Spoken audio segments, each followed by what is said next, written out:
Trabalho na casa de Deus. É claro e evidente que sabemos que Deus não precisa de casa e que nem habita em templos feitos por mãos.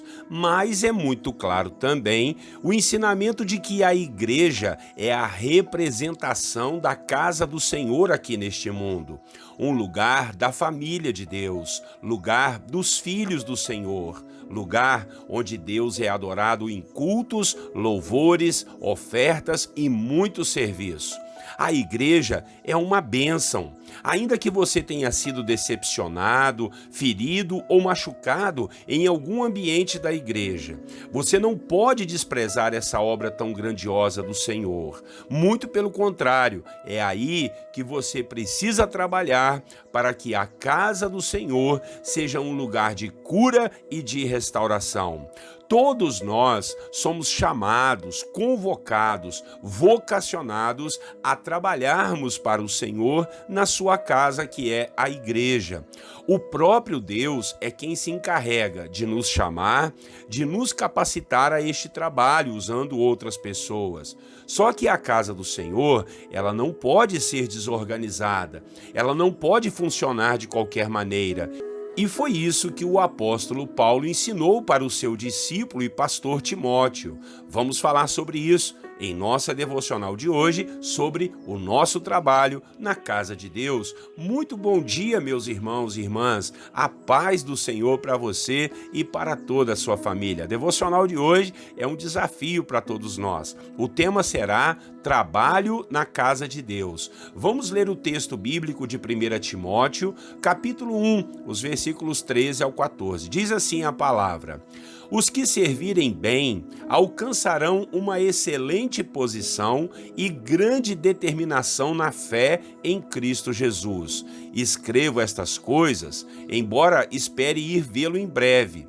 Mas se eu demorar, saiba como as pessoas devem comportar-se na casa de Deus, que é a igreja do Deus vivo, coluna e fundamento da verdade. Já vimos então aqui no versículo que o apóstolo Paulo chama a igreja de casa de Deus, ok? Então, irmãos, aqui no capítulo 3 da primeira carta de Paulo a Timóteo, podemos ver uma série de instruções do apóstolo a respeito dos líderes, dos trabalhadores da casa do Senhor, desde os obreiros, que eram os diáconos, aqueles que serviam, até os bispos, que eram os supervisores das igrejas. Eles deveriam ser pessoas nobres, pessoas hospitaleiras, de boa fama, de bom caráter, não podiam ser novos na fé, teriam que ter boa conduta e muito boa reputação. Deveriam cuidar muito bem de suas famílias e não ter nenhum motivo de escândalo, misturando-se com as práticas mundanas de bebidas e outras orgias. Esses deveriam ser aqueles que haveriam de servir aos outros irmãos, conforme nós lemos nos versículos iniciais da devocional. E se servissem bem, alcançariam excelente posição e determinação na fé em Cristo.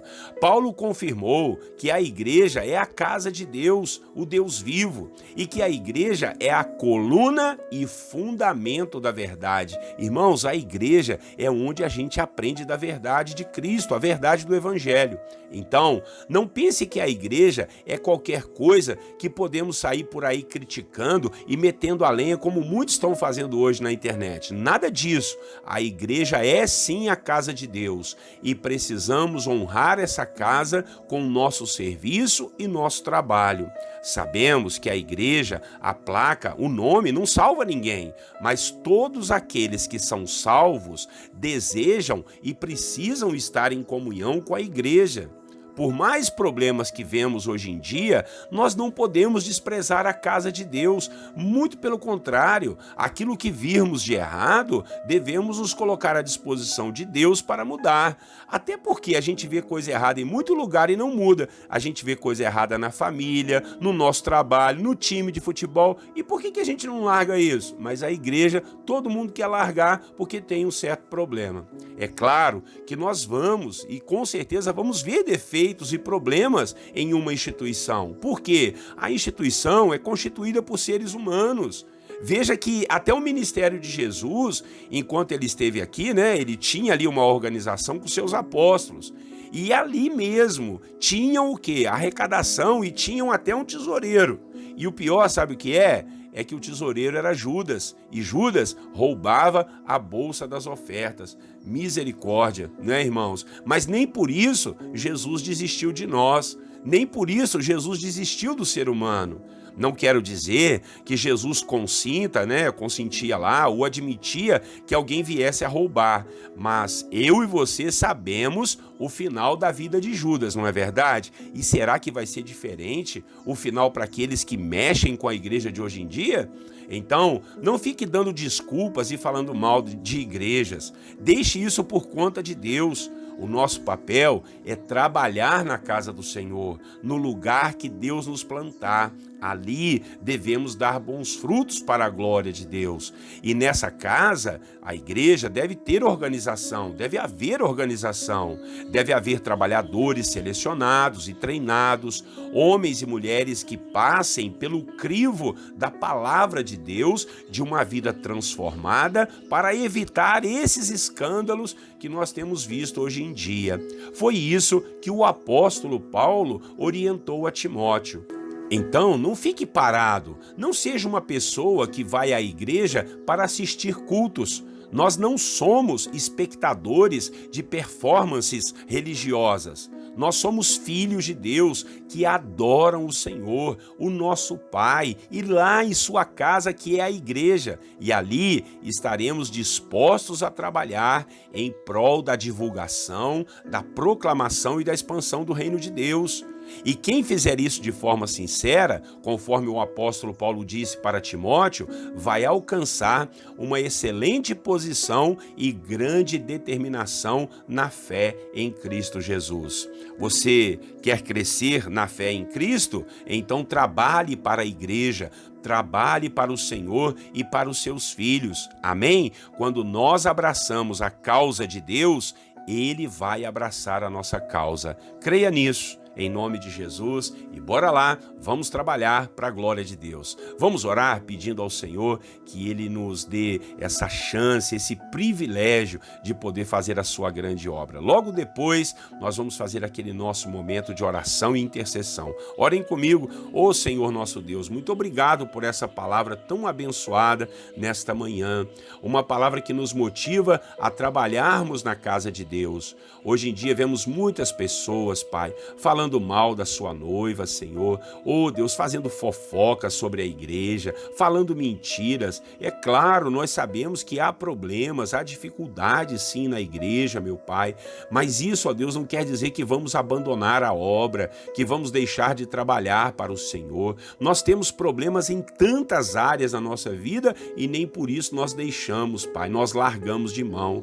Não, Senhor, nos ajude a sermos perseverantes, e se tem alguma coisa nos incomodado com relação à igreja, nos chame, nos capacite para a gente poder ajudar a resolver, estarmos sempre à disposição, Deus, para sermos um braço na divulgação, na expansão do reino de Deus, Pai. Em nome de Jesus, às vezes, Senhor, Satanás mostra pro irmão, para a irmã, só aquilo que tem de errado. Ele não mostra o que está certo. Eu sei que há maus exemplos na igreja, mas eu tenho certeza, Pai, que há muito mais bons exemplos do que esses escândalos que nós temos visto, Pai. Assim o Senhor tem nos ensinado e falado. Então nos ajude a crer, ó Pai, que a igreja é a casa do Senhor, meu Pai. Claro que o Senhor não precisa de casa e nem habita em lugares feitos por mãos humanas, mas ali, Pai, está o teu povo, ali está a tua família, adorando, e ali é o lugar que o Senhor também se manifesta, curando, libertando pessoas, ensinando, ajudando, transformando vidas, meu Pai, para a gente poder ser bênção uns para os outros. Assim nós oramos, nos ensine essa verdade, esse mistério, em nome de Jesus. Paizinho querido, e agora queremos orar uns pelos outros. Abençoado seja o dia do meu irmão e da minha irmã. Ó Deus, em nome de Jesus, toma-nos em tuas mãos. Agradecidos estamos por todos os milagres e bênçãos que o Senhor tem feito em nossas vidas. Te pedimos, ó Deus, Deus, perdão pelos nossos erros e falhas. Às vezes muitas coisas que estão acontecendo de ruim conosco é devido aos nossos erros, às vezes a nossa falta de vigilância. Então eu oro por esse irmão e essa irmã que quem sabe caiu em pecado, que o Senhor possa dar consciência a eles e eles voltarem aos caminhos do Senhor. Oramos por aqueles que estão desviados ou aqueles que estão até na igreja, mas estão desanimados, pensando em parar com tudo. Oramos, meu Pai, por aqueles, ó Deus, que estão tão tristes, meu Pai, tão angustiados, a ponto de quererem se matar. Que o Senhor tenha misericórdia, não deixe isso acontecer. Oro por essa família, meu Pai, que, ó Deus, está acontecendo coisas ruins, difíceis, brigas, confusões, até adultério, Senhor. Ah, meu Deus, ou quem sabe só estão pensando ainda em adulterar, que o Senhor repreenda isso, que haja, Deus, uma honra e um respeito à aliança do casamento. Oramos, ó Pai, pelos filhos que estão na rebeldia, brigando com os pais, querendo usar drogas, ouvindo mais os companheiros do que os pais. Que o Senhor possa, em nome de Jesus, esclarecer a mente desse adolescente, desse jovem, colocar, Deus, uma ocupação para ele poder trabalhar e esquecer, Deus, as coisas ruins que têm sido oferecidas a ele. Ah, Pai, abençoe aqueles que estão noivos para casar, os que estão solteiros, meu Pai, precisando de uma esposa ou de um esposo, que o Senhor os ajude. Oramos pelos trabalhadores, Pai. Oh, Deus, por aqueles que estão arregaçando as mangas, suando a camisa, Pai, trabalhando para o progresso da nação, aqueles que estão trabalhando para o reino de Deus. Falamos hoje sobre os trabalhos na casa do Senhor. Levanta mais trabalhadores, toca no coração do meu irmão e da minha irmã, para ele poder trabalhar para o Senhor, fazer a obra de Deus, meu Pai, e assim, Deus, ser uma bênção diante de ti e contribuir para a expansão do reino. Ó Senhor, oramos pelas mulheres, pelos homens, pelos adultos, pelos idosos, Pai. Colocamos as nossas queridas crianças nas mãos do Senhor, que têm sido alvos hoje de tanta coisa ruim, meu Pai, tantas ideias malignas querem colocar na cabeça de nossos filhos, de nossas crianças, mas nós repreendemos isso em nome de Jesus, Pai, que sobre eles estejam a bênção do Senhor, a palavra do Senhor, a sabedoria do Senhor. Paizinho, dá-nos um dia abençoado, cheio de paz, de prosperidade, de liberdade no Senhor Jesus e na sua palavra. Oramos, te agradecendo por tudo, fazemos isso em nome de Jesus, o nosso Senhor e Salvador. Amém. Meus queridos irmãos, bendito seja Deus por mais uma devocional. Deus abençoe o seu dia. Muito obrigado pela sua companhia e por você estar compartilhando esse vídeo. Cada dia mais pessoas estão chegando. Não esquece de inscrever-se aí nos nossos canais, de fazer um pequeno comentário, porque, como eu já disse a vocês, a rede social entende que o vídeo é relevante e a rede social mesmo vai mostrar para muitas outras pessoas. Tá bom? Um grande abraço do pastor Clodoaldo. Deus abençoe você e a sua família. Tenham todos um bom dia e eu desejo a todos vocês ainda a paz do Senhor Jesus.